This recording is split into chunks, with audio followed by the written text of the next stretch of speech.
Carbon emissions from fossil fuels reached record levels in 2023, according to the Global Carbon Project, an international consortium of scientists.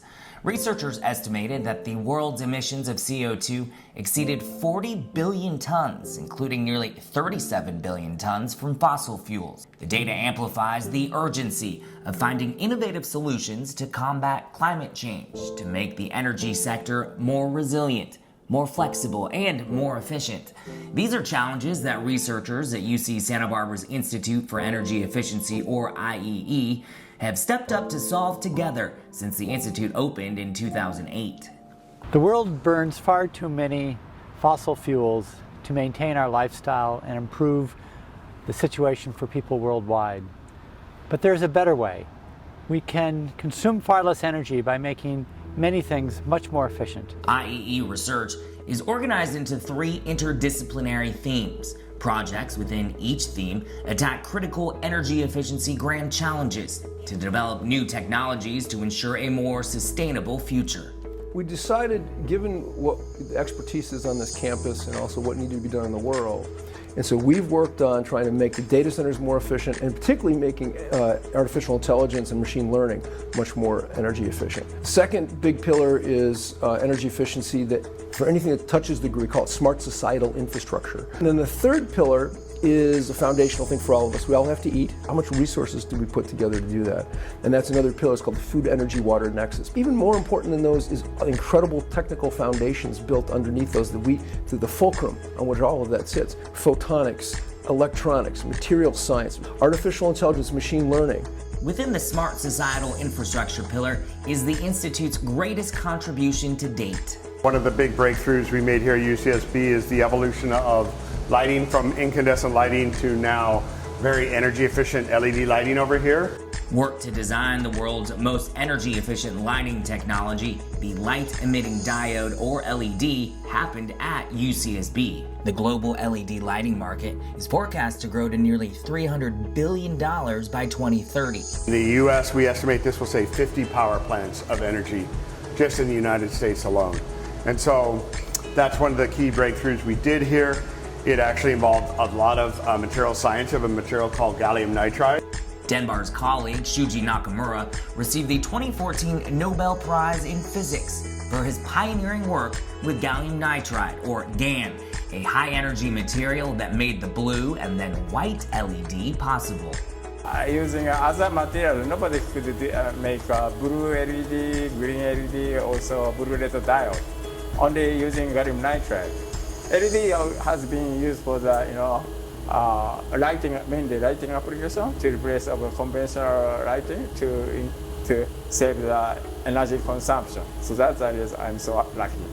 The LED breakthrough sparked another field, GaN power electronics, pioneered by UCSB researchers like College Dean Umesh Mishra. This technology is found in cell phone and laptop chargers, data servers, batteries, and electric vehicles, forming a market projected to reach $60 billion by 2032. UCSB has made the biggest impact on gallium nitride applications than any other university in the United States, right? Without a doubt. Researchers here are also trying to make buildings smarter. Buildings are responsible for 40% of total energy use in the US and 35% of carbon emissions. Mechanical engineering professor Igor Mezik designed and licensed software that is already dramatically improving the efficiency of more than 50 million square feet of commercial and industrial buildings worldwide. And he will continue to develop that technology in the IEE's home, Jeff and Judy Henley Hall. At the end of the day, it's artificial intelligence for building, recognizing on its own that something's wrong or something can be improved and it needs to change its parameters. IEE researchers are also exploring how to develop demand response technology to integrate renewable energy into the grid. One approach uses machine learning to encourage human behavior. And there is a ton of data that is being produced in systems like the power system. And we hope to be able to tap into that to make better decisions in terms of how we control energy delivery and how we involve customers in the control loop. How do you send them the right signals that incentivizes them to shift their energy consumption? While another front pursues novel battery materials to store renewable energy until it's needed back in the grid. So this is called load leveling, for example, where energy is produced at a certain time of the day, but we're using it at a different time of the day. And so to fill that gap, at that time gap between the two, we need batteries. Researchers within the computing and communications pillar tackle fundamental issues to reduce the energy footprints of data centers and the computational footprint of artificial intelligence and machine learning. IEE's world-class photonics faculty has already pioneered optical on-chip interconnects, which are widely licensed and used in data centers around the world. And they are working to design more impactful technologies. Our latest experiment conducts about 70 terabits of data out of one of these chips, and it's a direction that the world is going to move in, and I think will have a great impact on data center evolution. IEE seeks to make AI/ML training and processing 1,000 times more efficient by building the next generation of algorithms and hardware. Early results of projects taking an algorithmic and systems approach and incorporating mixed-signal neuromorphic circuits have already demonstrated tremendous promise. I think it takes years of research to reach our goal. So I'm very excited about the challenges. Right now, we're looking at this intermediate milestone of looking at maybe 10 times speed up of our algorithms and also 10 times reduction in energy consumption. Researchers in the food, energy, water nexus are working across disciplines to develop new technologies that increase food production and decrease the consumption of energy, water, and land use. One example is the Smart Farm research team, which designed a robot called Gort to bring advances in computing, sensing, data analytics, and machine learning to rural communities. We took a computer science perspective and tried to look at ways in which we could bring computing to different areas such as agriculture and using it to solve problems. One of the ideas that we wanted to pursue was to use robotics, but to use robotics to provision really sustainable infrastructure in these rural communities.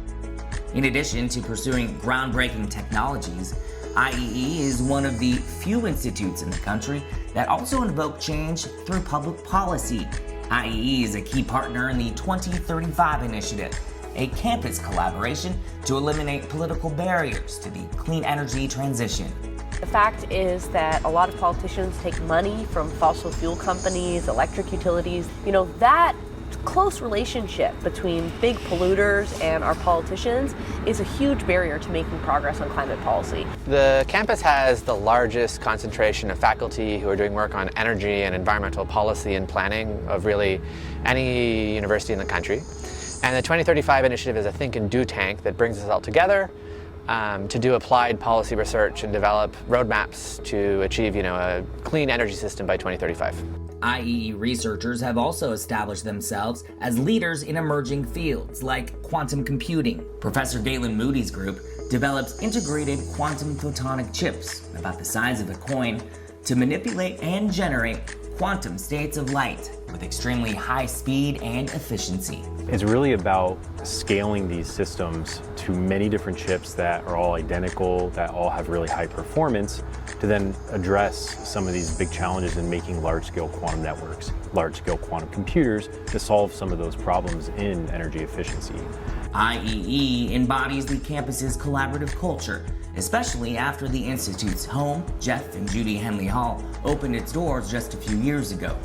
What Henley Hall did was create a home for people to address energy efficiency writ large. It kind of creates a tornado kind of an effect, and whips all the energies into a kind of an F5 effort. With students and faculty from numerous fields all under a single roof, unique collaborations spring up regularly, such as chemical engineering professor Phil Christopher working with LED pioneers Steve Denbars and Shuji Nakamura to design LEDs to improve catalysis and make chemical conversions more efficient. If either one of us tried to do it on our own, we would have bought something off the shelf or used something very rudimentary. And so we're leveraging advances in both directions to meet at the intersection and make a much bigger impact than you could make on your own. The impactful research and collaborative spirit are among the many reasons why donors like Jeff Henley, the current vice chair of Oracle, support the Institute, and why industry partners include Meta, Cisco, Hewlett-Packard Enterprise, Intel, Southern California Edison, and Ag Monitor, a UCSB and IEE-based startup. It's interdisciplinary, and that makes it a very rich and dynamic environment to explore new ideas and to test boundaries. We just do a lot of things in a lot of areas that are very impactful. And so if you want to invest in some really cool, tremendously impactful research, then being a part of this movement. A movement fueled by novel technologies, Nobel Prize-winning breakthroughs, and an insatiable desire to discover and design solutions to climate change. A low-carbon future starts right here at IEE.